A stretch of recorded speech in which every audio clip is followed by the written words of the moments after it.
का कार्बनिक रसायन वाला पार्ट आप पढ़ रहे थे। पिछली क्लास में कार्बनिक यौगिकों का वर्गीकरण पढ़ा था, जिसमें आपको बताया गया कार्बनिक यौगिकों को दो भागों में बांटा गया है। पहले ऐसे कार्बनिक यौगिक थे जो खुली श्रृंखला वाले या उनको अचक्रीय या एलिफैटिक कार्बनिक यौगिक कहा गया, और दूसरे ऐसे कार्बनिक यौगिक थे जो बंद श्रृंखला वाले या उनको हम बंद श्रृंखला या संबद्ध श्रृंखला या साइक्लिक कार्बनिक यौगिक कहते हैं। इसके बारे में आपने समझ लिया था। फिर आपने चक्रीय कार्बनिक यौगिकों के दो भाग पढ़े थे। पहला भाग था समचक्रीय और दूसरा भाग था विषम चक्रीय। समचक्रीय के भी दो भाग थे, पहला था एलिसाइक्लिक और दूसरा था एरोमेटिक। और विषम चक्रीय में सभी के उदाहरण, सभी के एग्जाम्पल, सभी के स्ट्रक्चर बताते हुए पूरे कार्बनिक यौगिकों का वर्गीकरण कैसे किया जाता है ये आपने पढ़ लिया है। आज इसी कड़ी में इसी ऑर्गेनिक केमिस्ट्री का अगला महत्वपूर्ण पाठ जो सबको पता होना चाहिए, किसी भी कार्बनिक यौगिक के दो महत्वपूर्ण भाग होते हैं। अब यहाँ से आप लिखते चलिएगा, किसी भी ऑर्गेनिक कंपाउंड के दो महत्वपूर्ण भाग होते हैं। पहला भाग कहलाता है एल्किल ग्रुप, एल्किल ग्रुप या एल्किल समूह, और दूसरा भाग कहलाता है क्रियात्मक समूह। एल्किल समूह और दूसरा भाग कहलाता है क्रियात्मक समूह। एल्किल समूह को एल्किल ग्रुप और क्रियात्मक समूह को फंक्शनल ग्रुप कहा जाता है। किसी भी कार्बनिक यौगिक के दो भाग होते हैं, एल्किल ग्रुप और फंक्शनल ग्रुप। अब कार्बनिक यौगिकों को समझने के लिए एल्किल ग्रुप क्या होते हैं, इनके नाम क्या हो सकते हैं, और क्रियात्मक समूह क्या है, इनके नाम क्या हो सकते हैं, और इन दोनों का महत्व क्या है, इसको समझना आवश्यक है। तो हमने क्या बताया, किसी भी कार्बनिक यौगिक के दो भाग होते हैं। एक भाग एल्किल ग्रुप कहलाता है और दूसरा भाग क्रियात्मक समूह कहलाता है। फॉर एग्जाम्पल, अगर हमने लिखा मेथिल अल्कोहल CH3OH, दूसरा लिखा C2H5OH, एल्किल ग्रुप और क्रियात्मक समूह वाला भाग कौन सा हुआ? जो CH3 और C2H5 लिखा है, ये वाला भाग एल्किल ग्रुप कहलाता है, एल्किल समूह कहलाता है। और जो ये वाला भाग OH वाला है, ये कहलाता है क्रियात्मक समूह या फंक्शनल ग्रुप। तो इस तरह से दोनों भाग आपने समझ लिए। अब एल्किल ग्रुप प्राप्त कैसे होते हैं, एल्किल ग्रुप प्राप्त कैसे होते हैं, इसको ध्यान से समझिए। जितने भी एल्किल समूह हैं, यदि हम एल्केन समूह के सदस्यों से एक हाइड्रोजन परमाणु को कम कर दें, यदि एल्केन ग्रुप के सदस्यों से एक हाइड्रोजन परमाणु को माइनस कर दें, जो शेष पार्ट बचता है वह एल्किल समूह कहलाता है। जितने भी कार्बनिक यौगिक पढ़ेंगे, कहीं CH3 लिखा मिलेगा, कहीं C2H5 लिखा मिलेगा। ये बनता कैसे है? एल्केन ग्रुप के सदस्य कौन है? जैसे मेथेन है, मेथेन सबसे पहला एल्केन का सदस्य है। यदि एक हाइड्रोजन परमाणु को इससे हटा दें तो बचा क्या? CH3। CH3 एक एल्किल समूह है जिसे हम मेथिल के नाम से जानते हैं। CH3 मीन्स मेथिल और CH4 मीन्स होता मेथेन। अर्थात मेथेन से एक हाइड्रोजन परमाणु को हटाने पर जो बचा हुआ भाग है वह मेथिल एक एल्किल समूह है। इसीलिए इस CH3OH में OH होता है अल्कोहल और CH3 है मेथिल समूह, इसीलिए इसका नाम हो गया मेथिल अल्कोहल। इसी प्रकार से एल्केन श्रेणी के दूसरे सदस्य एथेन C2H6 होता है। यदि इससे एक हाइड्रोजन परमाणु को हटा दें तो बचता है C2H5 और इसका नाम होता है एथिल।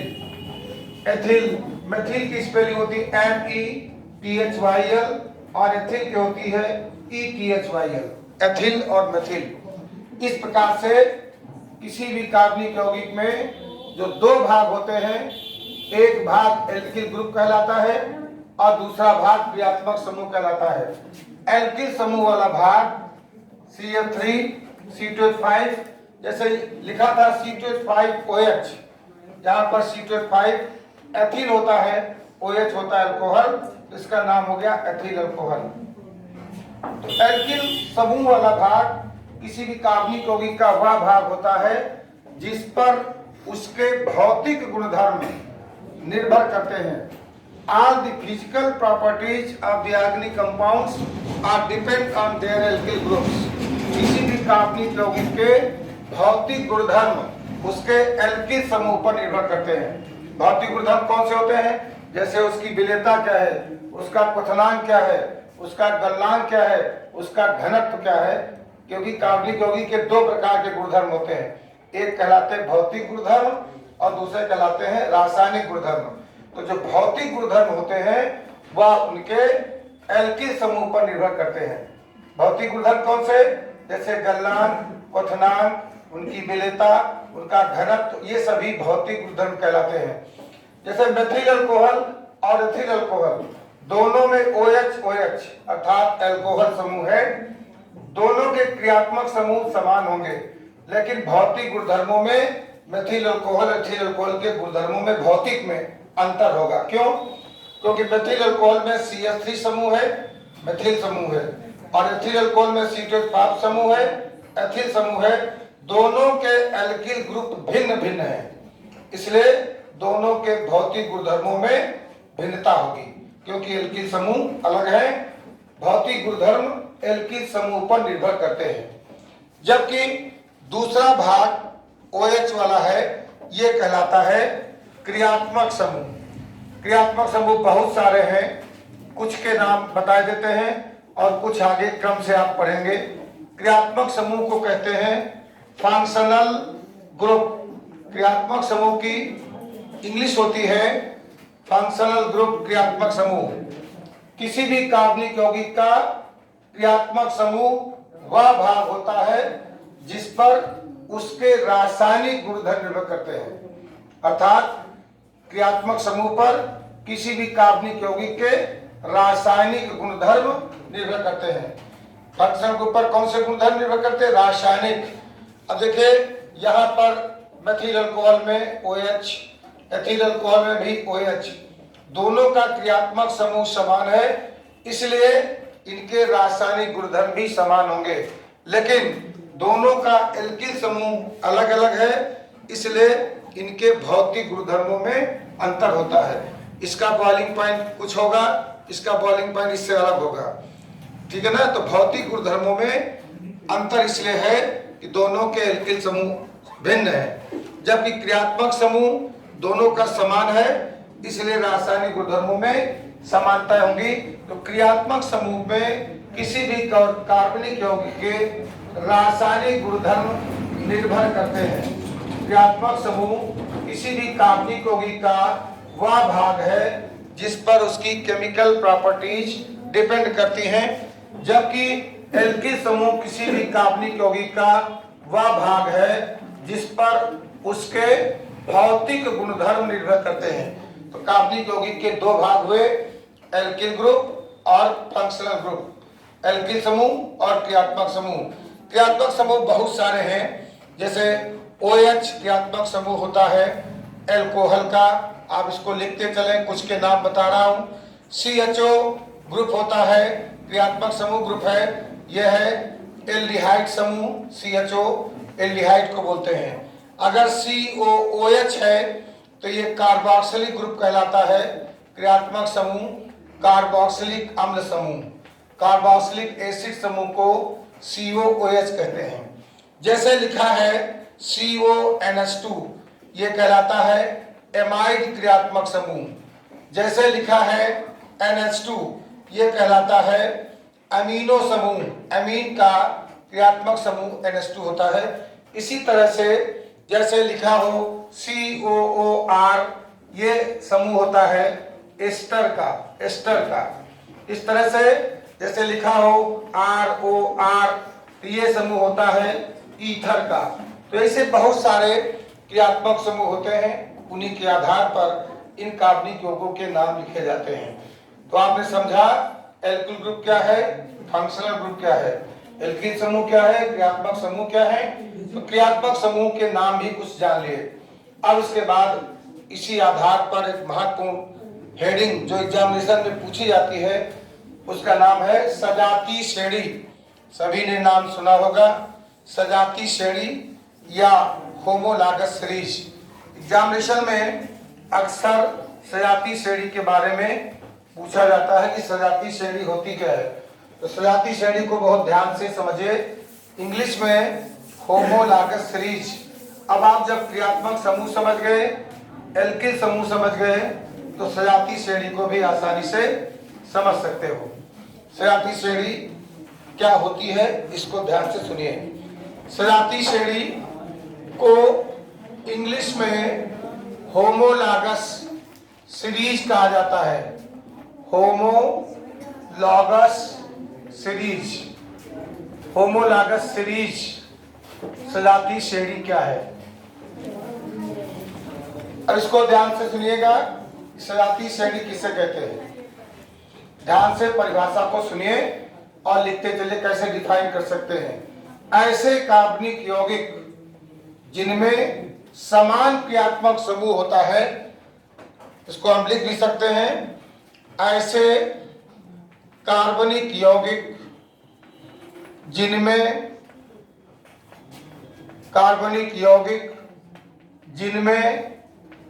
समान क्रियात्मक समूह भी आपको बताया जा चुका है कि किसी भी कार्बनिक यौगिक का वह भाग जिस पर उसके रासायनिक गुणधर्म निर्भर करते हैं क्रियात्मक समूह कहलाता है। तो ऐसे कार्बनिक यौगिक जिनमें समान क्रियात्मक समूह उपस्थित होता है, समान क्रियात्मक समूह उपस्थित होता है जब उन्हें बढ़ते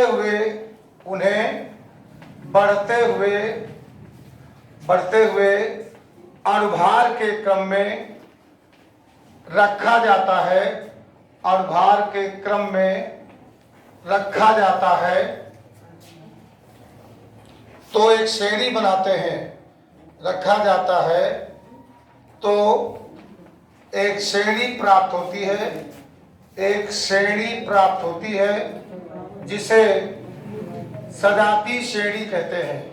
श्रेणी प्राप्त होती है जिसे सजाती श्रेणी कहते हैं। इस तरह से सजाती श्रेणी को हम डिफाइन कर सकते हैं, सजाती श्रेणी कहते हैं। तथा श्रेणी के प्रत्येक सदस्य को तथा श्रेणी के सदस्य को सजात कहा जाता है, सदस्य को सजात कहा जाता है। इस प्रकार से ऐसे कार्बनिक यौगिक जिनमें समान क्रियात्मक समूह उपस्थित होता है जब उन्हें बढ़ते हुए अनुभाग के क्रम में रखा जाता है तो एक श्रेणी प्राप्त होती है, उसी श्रेणी को सजाती श्रेणी कहते हैं और सदस्य को सजात कहा जाता है। Those organic compounds which have same functional group when they placed in their increasing molecular weight, then they form a series known as homologous series। ऐसे कार्बनिक यौगिक जिनमें समान क्रियात्मक समूह उपस्थित होता है जब उन्हें बढ़ते हुए अनुभाग के क्रम में रखते हैं तो एक श्रेणी प्राप्त होती है, उसी श्रेणी को सजाती श्रेणी कहा जाता है। अब आता है इसमें उदाहरण, एग्जाम्पल। कोई भी एग्जाम्पल ले लीजिए, जैसे पहला हम ले रहे हैं एल्केन की सजाती श्रेणी, एल्केन की सजाती श्रेणी, homologous series of alkane. Alkane में सबसे पहला सदस्य आता है CH4 जिसको कहते हैं मेथेन, दूसरा आता है C2H6 जिसको कहते हैं एथेन, तीसरा आता है C3H8 जिसको कहते हैं प्रोपेन, चौथा आता है C4H10 जिसको कहते हैं ब्यूटेन। ये एल्केन की सजाती श्रेणी है जिनमें सभी सदस्यों में कहोगे यहाँ क्रियात्मक समूह नहीं दिख रहा है तो सिंगल बांड वाले कार्बनिक यौगिक या डबल बांड वाले कार्बनिक यौगिक या ट्रिपल बांड वाले कार्बनिक यौगिक, ये ऐसे कार्बनिक यौगिक हैं जिनके रासायनिक गुणधर्म इनके बंध पर निर्भर करते हैं, अर्थात इनका उपस्थित बंध पूरे प्रकार से क्रियात्मक समूह के रूप में कार्य करता है। तो यहाँ कोई क्रियात्मक समूह दिख नहीं रहा है, लेकिन इनमें सिंगल बांड है। एल्केन में खासियत होती है कि सभी कार्बन परमाणु की संयोजकताएं एकल बंध द्वारा संतुष्ट रहती हैं। तो सजाती श्रेणी की खासियत और क्या है, दो सदस्यों के मध्य, खास अंतर देखिएगा, किन्हीं दो क्रमागत सदस्यों के मध्य CH2 का एक निश्चित अंतर होता है। CH2 का एक निश्चित अंतर अवश्य पाया जाता है। जैसे CH4 एक कार्बन 4 हाइड्रोजन, फिर दूसरा आया सदस्य C2H6 कार्बन 1 बढ़ा, हाइड्रोजन 2 बढ़े, फिर आया C3H8 कार्बन 3 हो गया 2 से और हाइड्रोजन 6 से 8 हो गए। तो CH2 एक कार्बन बढ़ेगा तो 2 हाइड्रोजन बढ़ेंगे। CH2 का एक निश्चित अंतर दो क्रमागत सदस्यों के बीच, क्रम से आने वाले सदस्यों के बीच अवश्य होता है। जैसे दूसरा उदाहरण लिया जाए, अल्कोहल की सजाती श्रेणी, अल्कोहल की सजाती श्रेणी। अब अल्कोहल की सजाती श्रेणी में देखिएगा, पहला अल्कोहल श्रेणी का पहला सदस्य आता है मेथिल अल्कोहल, मेथिल अल्कोहल, जिसका फार्मूला होता है CH3OH। दूसरा आता है एथिल अल्कोहल, जिसका फार्मूला होता है C2H5OH। तीसरा आता है, ऐसे बढ़ाते चले जाए, प्रोपिल अल्कोहल C3H7OH। ये प्रोपिल अल्कोहल, इसी तरह ब्यूटिल अल्कोहल, ऐसे क्रम से लिखते चले जाएं। देखिए सभी में क्रियात्मक समूह समान है। क्या परिभाषित किया है, ऐसे कार्बनिक यौगिक जिनमें समान क्रियात्मक समूह उपस्थित हो। समान क्रियात्मक समूह उपस्थित है, जब इन्हें बढ़ते अनुभार के क्रम में रखते हैं तो एक श्रेणी बनती है। जैसे एल्केन की सजाती श्रेणी, दूसरा अल्कोहल की सजाती श्रेणी। अनुभार कैसे बढ़ा, कार्बन 12, हाइड्रोजन 3, 12 3 15, ऑक्सीजन 16, 15 16 31 और हाइड्रोजन फिर 1 32। इसका 32 है, इसका कितना होगा, 12 दूना 24, H5 है 24 5 29, एक इसका 30 और 16 ऑक्सीजन के 46। पहले का 32 है, दूसरे का 46। इसी तरह से बढ़ता अनुभार होगा। तो क्या समझा आपने, ऐसे कार्बनिक यौगिक जिनमें समान क्रियात्मक समूह उपस्थित होता है, जब उन्हें बढ़ते हुए अनुभार के क्रम में रखते हैं तो एक श्रेणी बनाते हैं। उसी श्रेणी को सजाती श्रेणी कहते हैं। अब इस श्रेणी की विशेषताएं क्या होंगी, क्या खासियत होगी, विशेषताओं को जानना जरूरी है। कार्बनिक किसी भी सजाती श्रेणी की महत्वपूर्ण विशेषताएं क्या है। अब हम बात करेंगे किसी सजाती श्रेणी की क्या क्या विशेषताएं होती हैं। तो विशेषताओं पर ध्यान दीजिए, क्रम से क्या क्या विशेषताएं होंगी। पहली विशेषता होगी, एक ही सजाती श्रेणी के सभी सदस्यों में क्रियात्मक समूह समान होगा। देखिए methyl alcohol, ethyl alcohol, propyl alcohol, पहली विशेषता क्या हुई, सजाती श्रेणी के सभी सदस्यों में क्रियात्मक समूह समान होगा। पहली विशेषता, क्रियात्मक समूह समान होगा। दूसरी विशेषता क्या होगी, किसी भी सजाती श्रेणी के किन्हीं दो क्रमागत सदस्यों के मध्य CH2 का एक निश्चित अंतर होगा। CH2 का एक निश्चित अंतर होगा। 3 का हाइड्रोजन, 5 हाइड्रोजन, 7 हाइड्रोजन, 2 हाइड्रोजन बढ़ते जा रहे हैं। यहाँ भी देखिएगा 4 हाइड्रोजन, 6 हाइड्रोजन, 8 हाइड्रोजन, 10 हाइड्रोजन। तो CH2 का एक निश्चित अंतर होगा। तीसरी विशेषता क्या होगी, एक ही सजाती श्रेणी के सभी सदस्यों के रासायनिक गुणधर्मों में समानता होती है। क्यों समानता होती है, एक ही सजाती श्रेणी के सभी सदस्यों का क्रियात्मक समूह समान होता है और रासायनिक गुणधर्म क्रियात्मक समूह पर निर्भर करते हैं।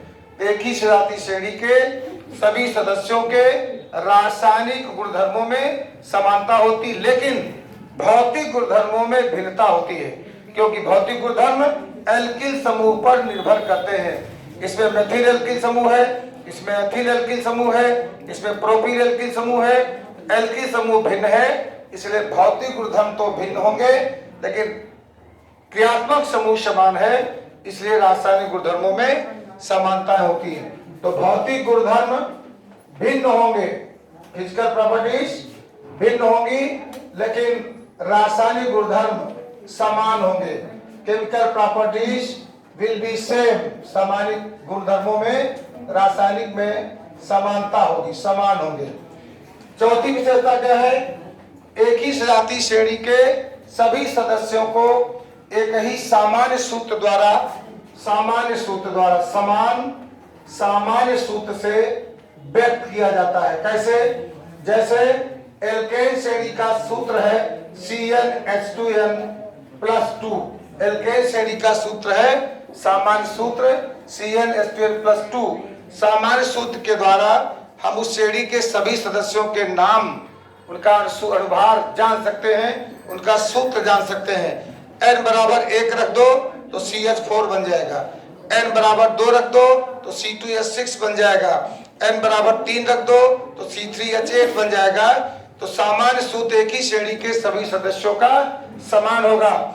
अगर मेथेन के लिए यही सामान्य सूत्र है तो एथेन, प्रोपेन, ब्यूटेन, पेंटेन के लिए भी यही सामान्य सूत्र होगा।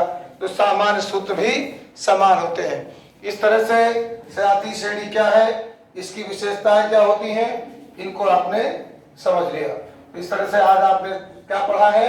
सबसे पहले पढ़ा एल्किल समूह क्या है, क्रियात्मक समूह क्या है, एल्किल समूह कैसे प्राप्त होते हैं, क्रियात्मक समूह की क्या विशेषताएं होती है, एल्किल समूह की क्या विशेषताएं होती है। फिर सजातीय श्रेणी क्या है, सजातीय श्रेणी के उदाहरण एल्केन की सजातीय श्रेणी, एल्कोहल की सजातीय श्रेणी, किसी की भी एल्डिहाइड की, कीटोन की किसी भी सजातीय श्रेणी को आप उदाहरण के तौर पर लिख सकते हैं। सजातीय श्रेणी की परिभाषा क्या है और सजातीय श्रेणी में क्या विशेषताएं होती है। तो सबसे पहले ध्यान रखिएगा कि इन्हीं दो क्रमागत सदस्यों के मध्य CH2 का एक निश्चित अंतर होता है। इस तरह से अब अगला टॉपिक कल इसके पढ़ाएंगे, हाइड्रोकार्बन क्या होते हैं। ये कार्बनिक रसायन की बेसिक बातें हैं, इसलिए इनको बहुत ध्यान से समझना और सुनना है। ठीक है, दैट्स ऑल फॉर